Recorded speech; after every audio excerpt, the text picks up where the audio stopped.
Hello students, welcome to my channel glorious English by Shubham Sikandar. और आज के क्लास का टॉपिक है future perfect tense. Last session में मैंने आप लोगों को पढ़ाया था पास्ट परफेक्ट टेंस, और अभी मेरे चैनल पे बैक टू बैक टेंस के जितने भी कॉन्सेप्ट्स हैं उससे रिलेटेड एपिसोड्स मैं वीडियोस बनाकर मैं अपलोड करता जा रहा हूं, तो आपको एक भी एपिसोड को, एक भी वीडियो को मिस नहीं करना है। Okay, so B continue with my channel guys. तो आज का जो क्लास है वो होगा फ्यूचर परफेक्ट टेंस का। तो एज यूजुअल चलिए कुछ देर के लिए परफेक्ट को मैं स्टैंड बाय करता हूं और ले लेता हूं फ्यूचर को।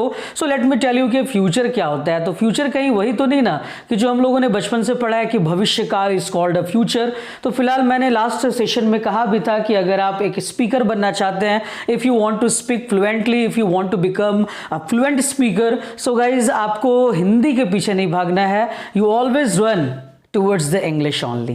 ओके, तो फ्यूचर का मतलब क्या होता है? फ्यूचर ही होता है, और इसको हम लोग समझते कैसे हैं? तो आने वाला जो भी पल है, जो मोमेंट, जो सेकंड, जो आर आने वाले हैं, वो सभी फ्यूचर होते हैं। ये नहीं कि दैट आने वाला जो कल होता है वो फ्यूचर होता है, नो, आने वाला पल भी फ्यूचर है। तो आपको प्रैक्टिकली आंसर देना है, नॉट थ्योरिकली आंसर देना है। वो बहुत ही ऑड लगता है। तो जो आने वाला पल है वो फ्यूचर होता है। अब ले लेते हैं चलिए परफेक्ट को। तो जैसे यहाँ पे टाइटल लिखा हुआ है फ्यूचर परफेक्ट टेंस। अब फ्यूचर परफेक्ट टेंस क्या शो ऑफ करता है कि यहाँ पे हम लोग 70 या 80% श्योर होते हैं, लेकिन कहीं ना कहीं 30 या 20% हम लोगों में डाउट्स होता है। ओके, लेकिन तब भी इसको फ्यूचर का मतलब कि एक परफेक्ट का टैग या टाइटल इसलिए दिया गया है क्योंकि यहाँ पे श्योरिटी का जो परसेंटेज है वो ज्यादा है in the comparison of doubts. Okay, तो जैसे कि मैंने कहा कि ये फ्यूचर तो कभी परफेक्ट हो नहीं सकता है to the best of my knowledge. Okay, लेकिन तब भी यहाँ पे कभी कभी ऐसा सेंस हम लोग के या फिर ऐसा थॉट प्रोसेस हमारे अंदर रिट्रीव होता है कि जब हम लोग 80 या 70% श्योर होते हैं, लेकिन कहीं ना कहीं 20 या 30% वहाँ पे डाउट्स भी होते हैं, तो वो समझ जाना कि वो है फ्यूचर परफेक्ट टेंस। तो चलिए आइए समझते हैं इसे डिटेल में, one by one, step by step. So stay tune till the end. इसका डेफिनेशन क्या होता है? तो यहां मैंने लिखा है कि what ever shall have been done, यानी जो भी हो चुका होगा, जो भी काम हो चुका होगा या फिर जो भी काम हो गया होगा, that is called future perfect tense, whatever shall have been done. अब कैसे पहचाने? How to recognise? Then nothing to worry. जिस भी सेंटेंस के लास्ट में अगर चुका होगा, चुकी होगी, चुके होंगे या फिर या होगा, ई होगी, ये होंगे का सेंस रहे, वो फ्यूचर परफेक्ट टेंस का एक स्टेटमेंट, एक वाक्य होता है। तो कभी चुका होगा का भी सेंस आ जाएगा, जैसे कि मैं खा चुका हूं। कोई बंदा ऐसे भी बोल सकता है कि दैट हिंदी के बहुत सारे फेसेस होते हैं, बहुत सारे वहां पे वेरिएशंस होते हैं हिंदी के, ठीक है। तो कभी कभी हम लोग अपने फोनिक ड्रिल को चेंज कर देते हैं वहां पे, जैसे किसी बंदे ने बोला कि मैं खा चुका हूं, और दूसरा बंदा तो वो बोलता है कि दैट मैंने खा लिया, मतलब कि मैं खा चुका हूंगा, और दूसरा बंदा आकर बोलता है कि मैंने खा लिया होगा। एक बंदा आकर बोलता है कि मैं वहां पहुंच चुका हूंगा, दूसरा बंदा आकर बोलता है कि दैट मैं वहां पहुंच गया हूंगा। एक बंदा आकर बोलता है कि दैट मैं उससे मिल चुका हूंगा, और एक बंदा आकर बोलता है कि मैंने उससे मिल लिया होगा, या फिर मैं उससे मिल लिया हूंगा। यानी कभी चुका हूंगा, कभी या हूंगा का भी सेंस आता है। ओके, तो जिस भी स्टेटमेंट के लास्ट में चुका होगा, चुकी होगी, चुके होंगे, या फिर या होगा, ई होगी, ये होंगे का सेंस है, वो फ्यूचर परफेक्ट टेंस का एक वाक्य, एक स्टेटमेंट होगा। अब आते हैं हम लोग स्ट्रक्चर पे कि किस तरह से स्टेटमेंट को सजाना है, क्या स्ट्रक्चर होगा, क्या फॉर्मूला होगा। Let us see guys. तो subject plus will have, shall have plus action 3, यानी वर्ब की थर्ड फॉर्म, यानी पास्ट पार्टिसिपल वाला फॉर्म आपको यहां पे पुटअप करना है। मैंने अपने लास्ट सेशन में बोला था कि जहां पे भी आपने सुना कि परफेक्ट के बारे में बात हो रही है, देन आपको वहां पे without any doubts, without any hesitation आपको एक्शन 3 पुटअप करना है, क्योंकि परफेक्ट का मतलब ही होता है एक्शन 3, यानी पास्ट पार्टिसिपल, यानी वर्ब का तीसरा रूप, third form of the verb. तो subject plus will have, shall have plus action 3 इसका स्ट्रक्चर होगा, ठीक है। अब आते हैं रूल्स पे कि किसके साथ विल हैव लगाने हैं और किसके साथ हम लोग शैल हैव लगाएंगे, ठीक है। ध्यान से, तो आई और वी के साथ लगाना है आपको शैल हैव, ठीक है, ध्यान से सुनना है। आई और वी के साथ शैल हैव यूज करेंगे और यू, दे, ही, शी या फिर कोई इट या फिर कोई एनी नेम हो तो उसके साथ आपको लगा देना है विल हैव।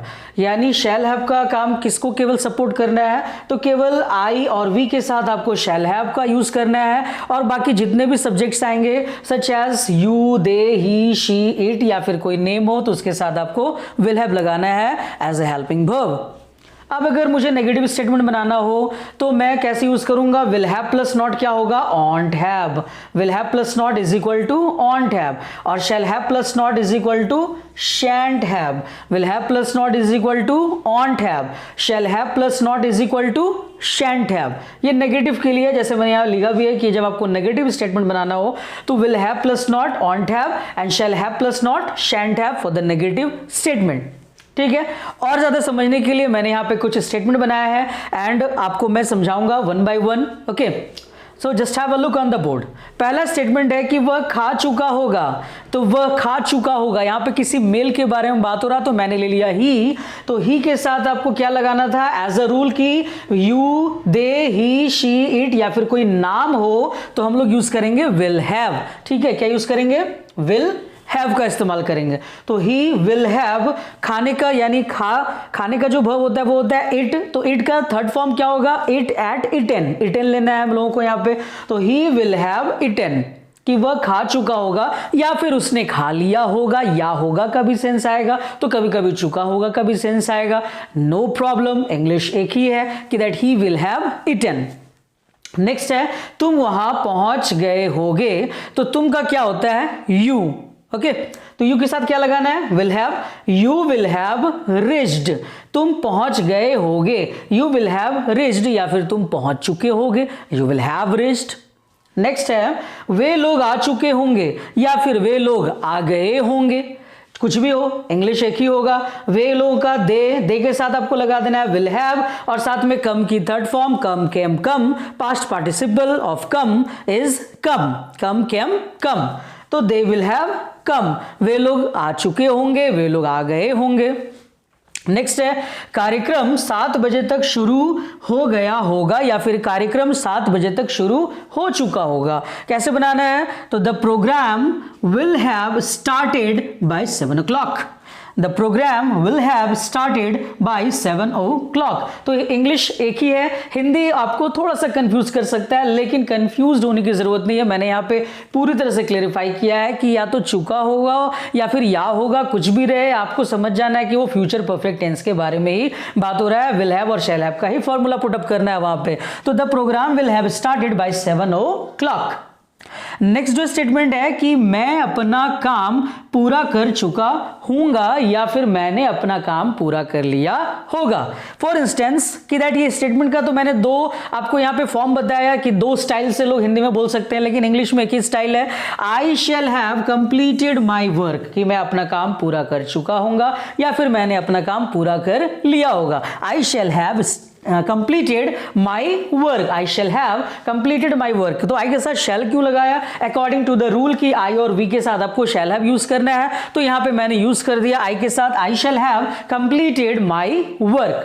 ठीक है, तो चलिए it's time to have some drills, कि ड्रिल्स से समझ जाते हैं। एक स्टेटमेंट मैं बनाऊंगा और within second, within a minute आप बहुत अच्छे तरीके से समझ जाएंगे कि ये फ्यूचर परफेक्ट टेंस क्या होता है by the help of drills. Okay, तो चलिए स्टार्ट करते हैं ड्रिल्स की। अब एक मैं ड्रिल्स यहीं से कोई सब्जेक्ट का या स्टेटमेंट मैं ले लेता हूं, जैसे कि I shall have completed, I shall have completed, I shall have completed. इसका मतलब क्या हुआ कि मैं पूरा कर चुका हूंगा, आई शैल हैव कंप्लीटेड। तो ये पॉजिटिव स्टेटमेंट है। अब इसका नेगेटिव देखते हैं, आई शैंट हैव कंप्लीटेड, ये नेगेटिव स्टेटमेंट होगा। शैल आई हैव कंप्लीटेड, ये इंटेरोगेटिव स्टेटमेंट है। जब आपको क्वेश्चन पूछना हो तो आप शैल और हैव के बीच में एक सब्जेक्ट को आपको पुटअप करना है, चाहे कोई भी सब्जेक्ट हो, ठीक है, चाहे आई हो, we, you, they, he, she, it, any name, चाहे विल हैव हो या शैल हैव हो, उसके बीच में एक सब्जेक्ट आएगा और शैल पहले फिर सब्जेक्ट एंड आफ्टर दैट आपको हैव लगा देना है। वो इंटरोगेटिव का फॉर्म हो गया, जैसे कि यहाँ पे शैल आई हैव कंप्लीटेड, क्या मैं पूरा कर लिया हूंगा या फिर क्या मैं पूरा कर चुका हूंगा। नेक्स्ट है शैंट आई हैव कंप्लीटेड, क्या मैं पूरा नहीं कर चुका हूंगा, क्या मैं पूरा नहीं कर चुका हूंगा, शैंट आई हैव कंप्लीटेड। नेक्स्ट है तो चलिए मैं एक WH के साथ बना देता हूं, तो व्हेन यहां पे लगा देता हूं मैं, when shall I have completed, कि मैं कब पूरा कर चुका हूंगा। ये WH का पॉजिटिव वाला क्वेश्चन है कि दैट मैं कब पूरा कर चुका हूंगा या फिर मैंने कब पूरा कर लिया होगा।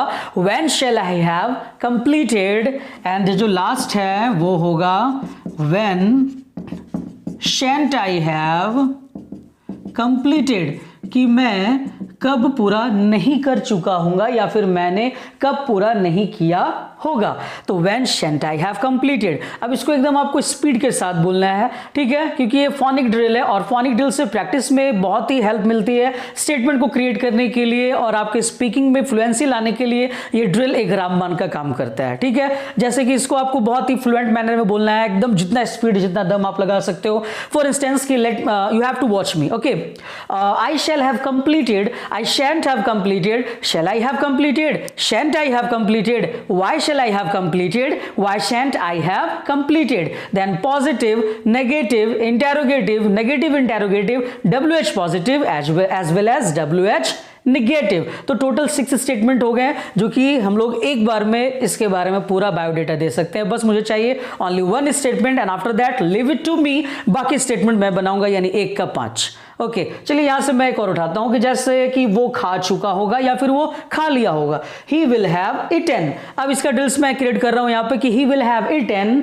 Positive, he won't have eaten negative, will he have eaten interrogative, want he have eaten negative interrogative, and why will he have eaten WH positive and why won't he have eaten WH negative. अब why की जगह पे कोई भी WH का word ले सकते हैं जो उसके लायक हो, जो स्टेटमेंट को मीनिंगफुल बना दे, ठीक है, कि दैट वो कब खा चुका होगा या फिर क्यों खा चुका होगा, तो मैंने why लगा दिया। कब खा चुका होगा तो भाई आप वहां पे when लगा देना कि that when will he have eaten, when won't he have eaten। या वन मोर ड्रिल, जैसे यू के साथ मैं ले रहा हूं कि that you will have reached, तुम पहुंच गए होगे या फिर तुम पहुंच चुके होगे। You will have reached, you won't have reached, will you have reached, want you have reached, why will you have reached, why won't you have reached, ठीक है। भ हटाकर भी आप बोल सकते हो और ज्यादा स्पीड कर सकते हैं। You will have, you won't have, will you have, won't you have, why will you have, why won't you have, he will have, he won't have, will he have, won't he have, why will he have, why won't he have.